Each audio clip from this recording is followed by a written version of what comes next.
Israeli গণহত্যার প্রতিবাদে মুসলিমা আদর্শ একাডেমির র্যালি ও মানববন্ধন অনুষ্ঠিত।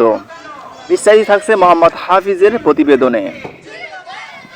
আজ মঙ্গলবার মুসলিমা আদর্শ একাডেমির পক্ষ থেকে পুরাতন সাতক্ষীরায় বিশাল র্যালি ও মানববন্ধন কর্মসূচি অনুষ্ঠিত হয়েছে।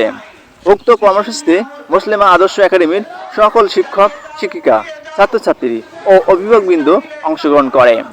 কর্মসূচি থেকে ইসরায়েলি গণহত্যা বন্ধ ও পণ্য বর্জনের আহ্বান করা হয়। উক্ত মানববন্ধনে প্রধান অতিথি হিসেবে বক্তব্য রাখেন মুসলিমা আদর্শ একাডেমির ভারপ্রাপ্ত প্রিন্সিপাল মেহেদী হাসান। এছাড়া আরও বক্তব্য রাখেন কাজী সাইদুর রহমান, আলাল হোসেন, মাওলানা হাফিজুর রহমান সহ অনেকে।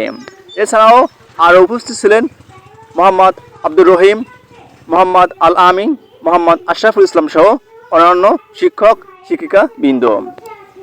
শিক্ষার্থীদের পক্ষ থেকে বক্তব্য রাখেন ষষ্ঠ শ্রেণী থেকে ফারিয়া তাসনিম ও আতিয়া ফারজানা, জাকির হোসেন, নাজিফা তাবাসসুম, আমির হামজা, রুহানি মাহজাবিন এবং উক্ত অনুষ্ঠানটি পরিচালনা করেন শেখ আব্দুর রহিম, সহকারী শিক্ষক, মুসলিমা আদর্শ একাডেমি।